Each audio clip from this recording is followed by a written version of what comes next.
আসসালামু আলাইকুম প্রিয় দর্শক, সবাই কেমন আছেন? আশা করি সবাই ভালো আছেন এবং সুস্থ আছেন। আলহামদুলিল্লাহ, আপনাদের দুআয় আমি অনেক ভালো আছি। তো চলে আসলাম নতুন আরেকটা ব্লগ ভিডিও নিয়ে, মিনি ব্লগ। তো এইখানে বাজার থেকে 2.5 কেজি পেয়ারা নিয়ে এসেছে। তো পেয়ারাগুলো কিন্তু অনেক মজার পেয়ারা ছিল, অনেক মিষ্টি এবং কচকচা ছিল আর কি। খেতে অনেক বেশি ভালো লাগতেছিল। খাওয়ার পরে আর কি ভয়েসটা দিচ্ছি। তো এই তো সবগুলো পেয়ারাই আমি ঝুড়িতে ঢেলে রাখলাম। আর 2টা পেয়ারা এখন কেটে তারপর মরিচ আর লবণ দিয়ে মেখে খাবো। কারণ এরকম পেয়ারা মাখা খেতে কিন্তু অনেক বেশি ভালো লাগে। আমার বড় মেয়ে তো এরকম মাখা মানে যে কোনো ভর্তা খেতে অনেক বেশি পছন্দ করে। কাঁচা পেঁপের ভর্তা, তারপর পেয়ারার ভর্তা।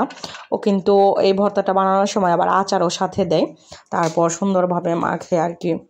তো আমি আচারটা দিব না, কারণ আচার দিলে আমি খেতে পারি না, কারণ আমার দাঁতের সমস্যা শুরু হয়ে যায় আর কি টক জাতীয় কোনো কিছু খেলে। তো এই দিকে দেখো আমার নখের অবস্থা পুরো 12টা বেজে গিয়েছে, কারণ কালকে কচুরলতি এনেছিল। কচুরলতি কেটে পুরো নখটুক কালো হয়ে গেছে।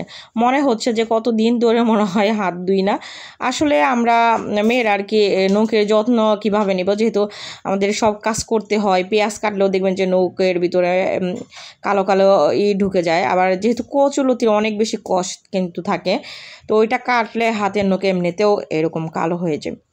তো কথা বলতে বলতে এখানে সবগুলো পেয়ারাই আমি কেটে নিয়েছি আর কি। 2টা পেয়ারাই কেটে এখন সামান্য লবণ আর অল্প পরিমাণে একটু মরিচ গুঁড়া দিব, কারণ এই মরিচটা প্রচুর পরিমাণে ঝাল।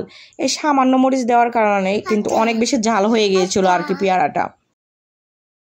তো এই পেয়ারা মাখাটা খেয়ে চলে আসলাম এই তো রান্না করার জন্য।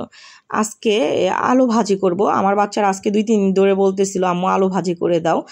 তো আজকের আলু ভাজিটা করব পাঙ্গাস মাছ দিয়ে। মাছটা আগেই ভেজে নিয়েছি। আর এইভাবে আলু ভাজি করলে অনেক বেশি ভালো লাগে, মাছ দিয়ে আর কি আলু ভাজিটা করলে। তো পাঙ্গাস মাছে তো এমনিতে কাটা একটু কম থাকে, তো কম থাকার কারণে আলু ভাজি করলে কিন্তু অনেক বেশি ভালো লাগে। এই তো 3 পিস মাছই আছে, আর বাকি মাছটা আমি রান্না করে নিয়েছি। এই লাউ দিয়ে রান্না করেছি, বাকি মাছটা আমি লাউ দিয়ে রান্না করেছি, আর 3 পিস রেখেছি এই আলু ভাজি করার জন্য। বাহির থেকে রোদ আসতেছিল, এর জন্য মোবাইলের ভিডিওটা ঠিক এরকম হয়েছে।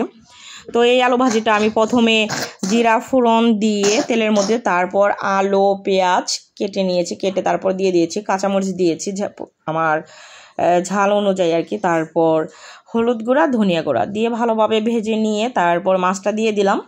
মাছটা ভেঙে দিয়েছি, মাছটা আস্ত দিলে কিন্তু ভালো লাগবে না, এরকম ভেজে একটু ভেঙে দিলে একদম আলুর সাথে মিশে যাবে আর খেতেও ভালো লাগবে। নামানোর আগ দিয়ে আবার ভাজা একটু জিরার গুঁড়া দিয়ে দিয়েছি।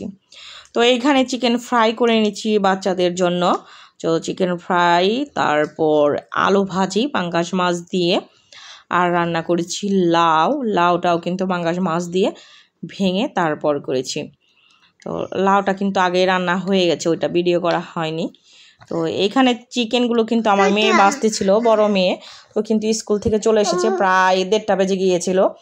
তো ওই কিন্তু ভিডিওটা করেছে, কারণ আমি রান্না বান্না শেষ করে আর চিকেনটা গরম গরম খাওয়ার জন্য রেখে দিয়েছিলাম পরে ভাজার জন্য। তো যেহেতু আমার একটু লেট হয়ে গেছে, আমি নামাজ পড়তেছিলাম, গোসল করে নামাজ পড়তেছিলাম, আর আমার মেয়ে চিকেনগুলো ফ্রাই করে নিয়েছে আর কি।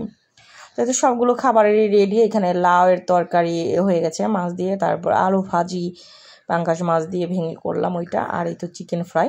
তো এখন যেই চিকেনটা খাবো দুপুরে ওইটাই ভাজি করা হয়েছে, আর রাত্রে ভাজি করা হবে।